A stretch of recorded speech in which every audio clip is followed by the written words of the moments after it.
Hello and welcome to DD India. I'm Akshay Dongre and you're watching our special program Voice of the Global South, a show that brings to you stories, news, achievements and concerns of a rising aspirational world. So let us begin with today's episode.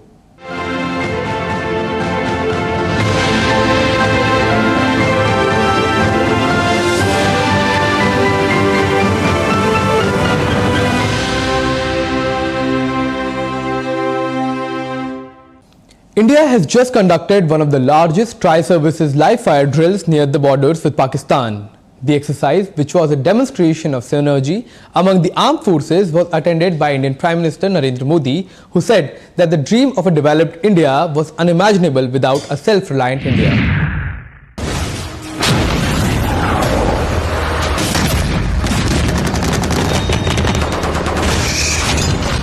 Guns, tanks, artilleries and missiles shook the Thar desert of Rajasthan as India displayed its indigenous defence manufacturing capabilities with a joint military drill by Indian Army, Air Force and the Navy. The massive live fire and manoeuvre exercise took place in Pokhran, the site of India's first nuclear test near the border with Pakistan. Indian Prime Minister Narendra Modi also witnessed the demonstration and highlighted the importance of self-reliance for a developing economy amid volatile global security challenge. विकसित भारत की कल्पना आत्मनिर्भर भारत के बिना संभव ही नहीं है और इसलिए आज भारत खाने के तेल से लेकर आधुनिक लड़ाकू विमान तक हर क्षेत्र में आत्मनिर्भरता पर बल दे रहा है। हथियार और गोला बारूद, संचार उपकरण, साइबर और स्पेस तक हम मेड इन इंडिया की उड़ान अनुभव कर रहे हैं। यही तो भारत शक्ति है। Prime Minister Modi also recounted India's journey from being the biggest arms importer to a key arms manufacturer. पिछले 10 वर्षों में 150 से ज्यादा नए डिफेंस स्टार्टअप शुरू हुए हैं। इनको हमारी सेनाओं ने 1800 करोड़ रुपए का ऑर्डर देने का निर्णय लिया है। अब 5th जनरेशन लड़ाकू विमान भी हम भारत में ही डिजाइन, डेवलप और मैन्युफैक्चर करने वाले हैं। India is now thriving to become a fully self-reliant force. As we can see, in today's warfare, it's not just the guns and the ammunition that win the war. It is much more. It is the artificial intelligence. It is the robotics. It is the space technology that, in fact, is required to maintain dominance in any kind of war. We are here as part of the logistic department, and this is the self-heating system thermopack MRE. MRE is like meals ready to eat. It is a day's meal that a soldier has when he's out for operations. So in this system, it's an innovation by DFRL, and the Army Service Corps has utilized this technology and gave an order of about 5,000 MREs. Indian Army has a large number of generators. Generators are the backbone of Indian Army's power system network. But today we have a large number of manpower who are operating these generators. As you know, in the battlefield, the first targets would be the power systems, like what has happened in the Ukraine-Russia conflict. The first targets were power grid. Then everything banks on the generators. So I have developed an innovation that can be integrated into any generator, independent of the type, make, rating or vintage. And from a single node in a formation, all the generators, hundreds of generators in the formation can be controlled by a Jawan very easily from a single node. The display of indigenously built weapon systems also included Garuda 105mm artillery built by Bharat Forge that can be para-dropped from an aircraft, becoming a unique piece of weapon system capable of being deployed in any terrain within minutes. Globally, the military-industrial complex has been concentrated in a few nations of the global north that maintained monopoly in the defense manufacturing capabilities. Majority of the arms exporters have been from the developed world, while the global south, despite weaker economies and volatile security environment, has been an arms importer. The story of India's rise in developing a strong military-industrial complex not only strengthens its security, but also becomes an example for the other Global South nations. In the past few years, the world has seen that in any global scale conflict, the first casualty has been global supply networks. And this has been especially threatening to the countries that have been relying on imports to meet their defense equipments and their defense needs. Especially, these countries are from the global south, and here in Pokhran, Rajasthan, through Bharat Shakti 2024, India has exemplified one thing, not just for its neighbors, but for the entire global south, that to become self-reliant, to become self-sufficient is not just to meet the defense equipments and to meet the military equipments, but also to become a self-reliant force, and also a huge step in the direction to become a self-reliant as well as a developed country too. In Pokhran, Rajasthan, with camera person Mohit Uike, Akshay Dongre, DD India. The Red Sea shipping route, a vital artery for global maritime trade, is under siege. Houthi militants, as a spillover from the Israel-Hamas conflict, have been launching relentless attacks on merchant vessels, disrupting international commerce and endangering lives.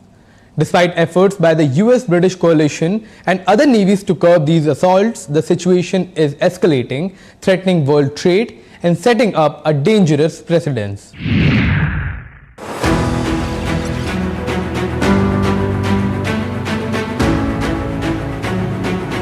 One of the busiest shipping routes in the world has been under attack for the past 4 months, a spillover of the ongoing Israel-Hamas conflict. The impact of the attacks by Houthi militants on merchant vessels passing through the Red Sea and Gulf of Aden are now impacting economies around the global south, causing major disruptions in companies' chains of production.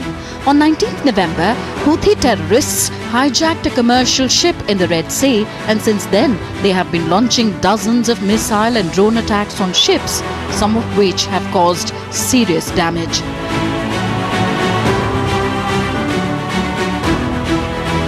The Houthi attacks are disrupting international trade on the shortest shipping route between Europe and Asia.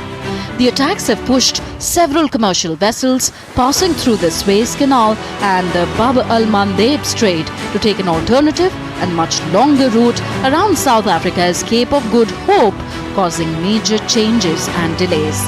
In recent days, the threat to the globally important shipping route has further intensified as the attacks are expected to rise in the coming days. The naval forces and the air force of the Yemeni armed forces carried out 2 specific military operations. The first operation targeted the American ship Propel Fortune in the Gulf of Aden with a number of suitable naval missiles, while the second operation targeted a number of American war destroyers at the Red Sea and the Gulf of Aden with 37 drones. The 2 operations successfully achieved their goals. Despite reprisals from the US-British coalition and other navies, the Houthis have escalated their campaign of attacks on commercial vessels in one of the world's busiest shipping lanes. The United States will continue to hold the Houthis accountable for their attacks, which have not just disrupted international commerce, not just disrupted the freedom of navigation in international waters, and not just endangered seafarers, but now tragically killed a number of them. The Red Sea shipping route contributes to about 15% of global maritime trade, and the attacks have an impact on almost all of us in many ways. From the auto industry to logistics, energy companies to fashion retailers, the impact of these attacks on the shipping route is being felt all over the world. Major auto companies like Suzuki and Tesla have reportedly announced the suspension of certain production operations in Europe owing to a lack of components. Energy brands like Qatar Energy and Valero Energy have temporarily paused all transits through the Red Sea. US-UK based retailers have been struggling with spring and summer fashion deliveries if shipments aren't swiftly rerouted. The threat to global trade resulting from the attacks on the merchant vessels became starker after 3 sailors died after attacks on a Barbados-flagged bulk carrier True Confidence.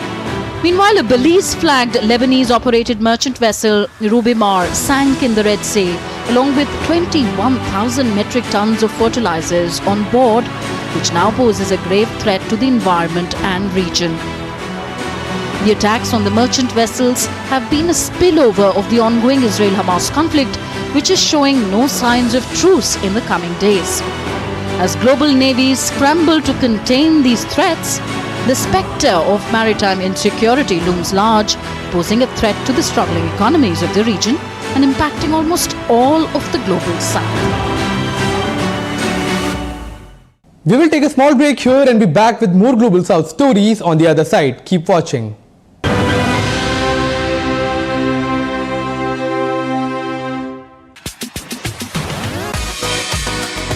India that invents. India that innovates. India that excites. India that invites. Land of possibility. Teeming with opportunities. Watch India Ideas each Thursday 8 p.m. only on DD India. In a world that never stops, where information shapes our reality, one app stands out, helps you stay ahead of time.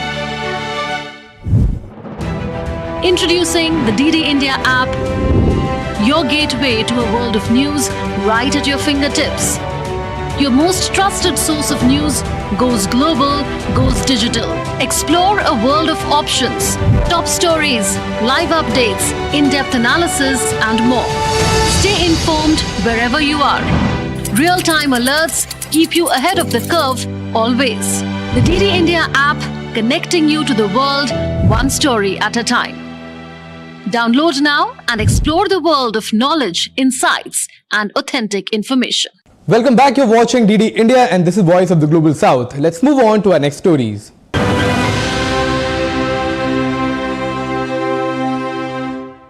Nigeria's President Bola Tinubu has directed security agencies to secure the release of over 250 school children abducted in the country's northern Kaduna state last week. He says not a dime will be given to the gunmen who are demanding over $600,000 to free the children, as the government doesn't pay ransom money. Correspondent Tessem Akende reports. Students at this school were abducted from the assembly ground. Gunmen made a demand for ransom in a phone call to parents of the children. They have also given a 20-day ultimatum for the payment to be made, threatening to kill the students if they don't receive it. That is the most profitable venture in Nigeria today. Kidnapping and banditry, where you just pick up somebody and they give you 50 million naira. I would pay any money to save my child. The government will react faster because they are children and women and girls. So it's a high market. Kidnapping for ransom payments has become an industry in Nigeria. According to SBM intelligence, 3,620 people were abducted in 582 kidnapping incidents between July 2022 and June 2023. About $400,000 was paid as ransom to kidnappers in that period. That's only 6% of the $6.4 million they demanded. Security analysts say for things to improve, the government will have to make stiffer penalties. The kidnappers are supposed to also have capital punishment. They should face death penalties. So the penalties are weak. Since 1999 to date, the federal and state executive that are vested with the powers of capital punishment in Nigeria have signed only 3 death sentences for 25 years. So you can see people are not scared of any penalty. As well as the children abducted last week, about 50 people were also kidnapped in Borno State, the epicenter of insurgency in the country. Security agencies say they are heeding the president's call and adopting more strategies to rescue the school children in Kaduna State and other victims of kidnapping in the country.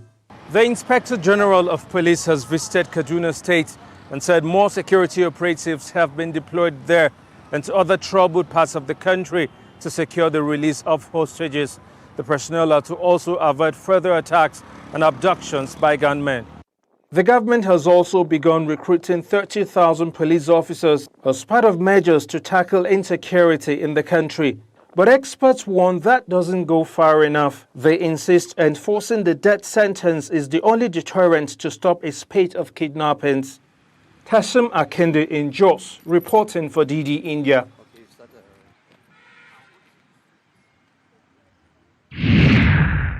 This is not for the first time the West African nation is witnessing such a large-scale abduction.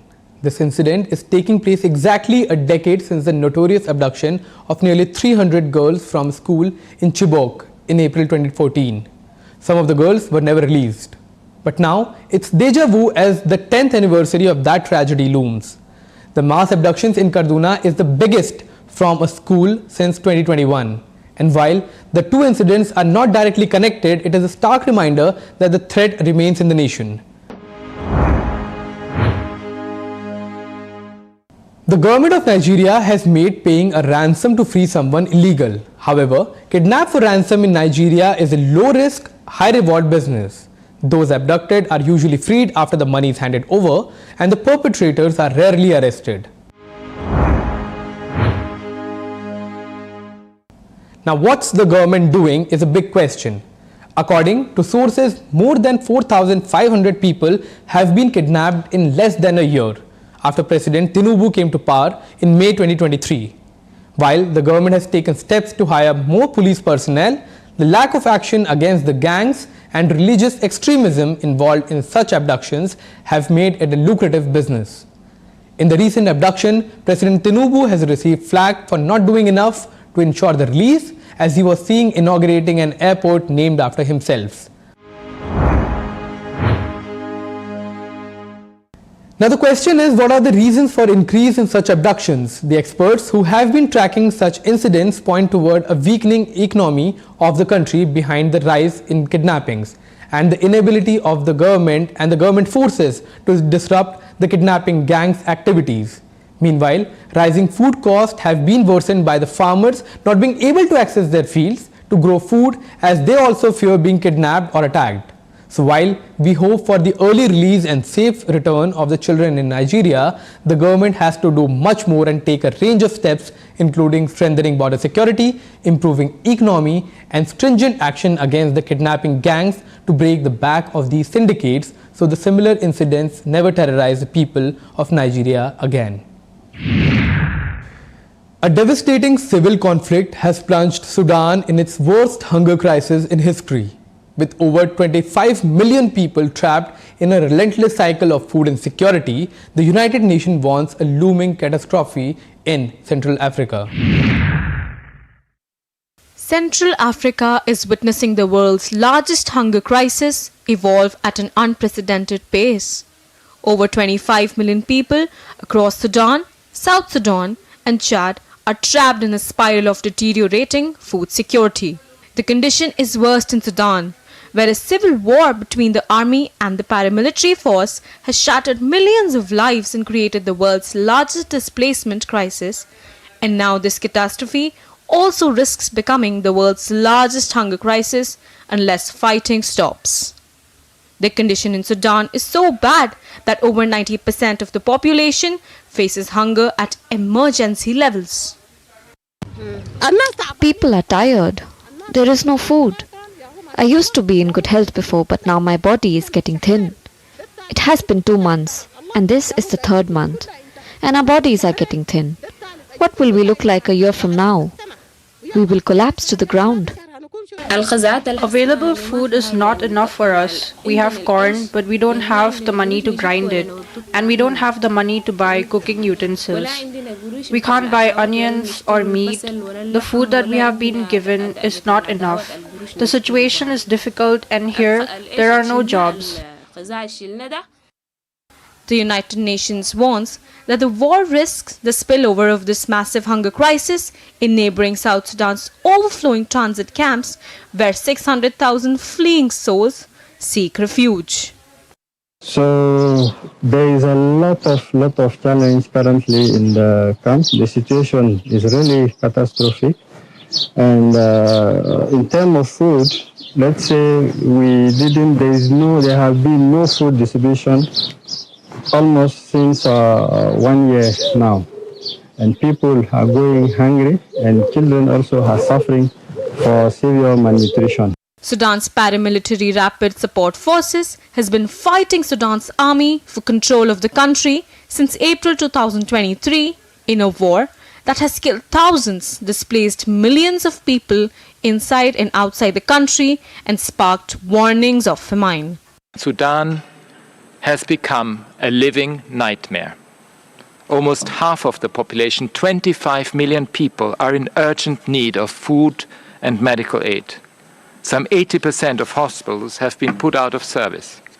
The apparently deliberate denial of safe and unimpeded access for humanitarian agencies within Sudan itself constitutes a serious violation of international law and may amount to war crime. I call again on the warring parties to meet their legal obligations by opening humanitarian corridors without delay before more lives are lost. The dire situation in Sudan underscores the urgent need for international action and support to address the deepening humanitarian crisis. The world must not turn a blind eye to the suffering of the Sudanese people, but rather stand in solidarity with them to alleviate their plight and build a path towards peace, stability and recovery. A major political crisis is brewing in the Caribbean. Haiti, one of the world's most underdeveloped nations, is now going through a major political crisis, violence by armed groups and economic turmoil. The current political crisis started in 2021 after the assassination of democratically elected President Jovenel Moise. Ariel Henry, who was the Prime Minister under Moise, assumed power with the support of several nations, including the US. Under Henry, Haiti failed to hold elections multiple times. The Prime Minister said it was due to logistical problems or violence leading to protests in the country. However, when Henry once again last year announced the postponement of elections to 2025, armed groups that were already active in Port-au-Prince, the capital, dialed up the violence. Now, left with no choice, the Prime Minister has announced to step down once a transitional government is brokered by other nations in the Caribbean and parties including the US. Haiti wants peace, Haiti needs stability, Haiti needs sustainable development. Haiti needs to rebuild democratic institutions. I'm asking all Haitians to remain calm and do everything they can for peace and stability to come back as fast as possible for the good of the country.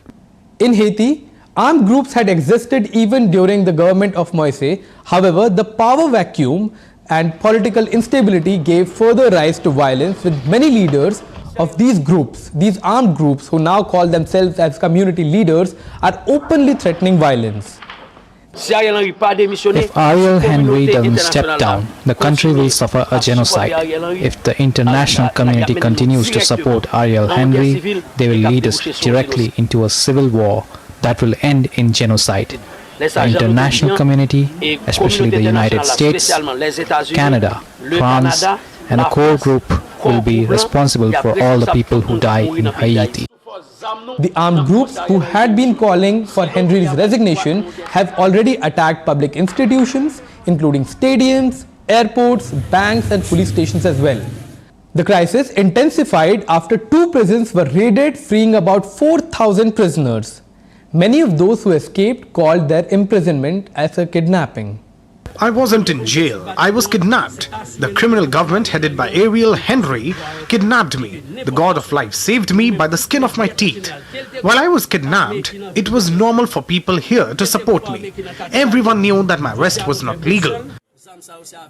The months of January and February was the period when the nation saw the most number of violent incidents. And when the Prime Minister has decided to step down, the very idea of a transitional government brokered not by Haitians but by outsiders is one of the main reasons Haiti, a nation of 11 million people, is on the brink and may continue to be.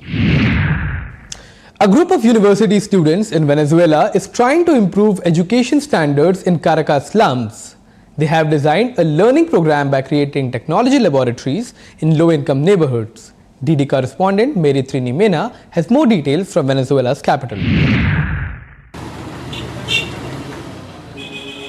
These is Petare, one of the largest and most dangerous slums in Venezuela, but is also the epicenter of a unique teaching program. Here, underprivileged children are learning coding and web-making skills. Keiner Iguaran has always been passionate about computers. The 17-year-old student says he's now inspired to pursue a career as a video game developer. I always liked programming, and I learned with videos at home, but it was much more complicated than having teachers to help me or talk to me directly about my doubts. The program is called Espacio Educa, which means a space for education. 3 years ago, a group of friends decided to offer free workshops to promote the use of technology, especially in Venezuela, where the majority of schools do not have computers or reliable internet access. The ultimate goal is that we can increase the opportunities for personal and professional growth of very talented people who were born in vulnerable areas where the system gives them fewer opportunities to develop those talents. So far, this initiative has directly benefited over 150 children, fostering their digital skills, but has helped thousands more by bringing computers, routers, and internet access to 2 schools in Petare. Espacio Educa also wants to connect high school graduates with well-paying jobs to impact the quality of life of those living in the slums. Most of the teachers are volunteers. Students between the ages of 15 and 19 years old are given basic programming knowledge through an introductory and an advanced course. Then, some of them are selected for internships in partner companies. Our goal is to increase the employment opportunities, so at the end of the year, they could easily access the labour market with a better income. And 17-year-old Caroline Gonzalez is already dreaming of her future. I would like to be a computer engineer, create web pages, and I would like to participate in a big project. Next year, Espacio Educa plans to extend its activities to other locations, hoping to reach a larger number of Venezuela's innovators. In Caracas, Maritime Mena, reporting for DD India. This is all we have for you in this edition of Voice of the Global South. Let us know your thoughts on the show. You can also connect with us on Facebook, X and Instagram. You can also check out our website ddindia.co.in. From all of us here in New Delhi, thanks for watching our special program. News and updates continue on DD India. Keep watching.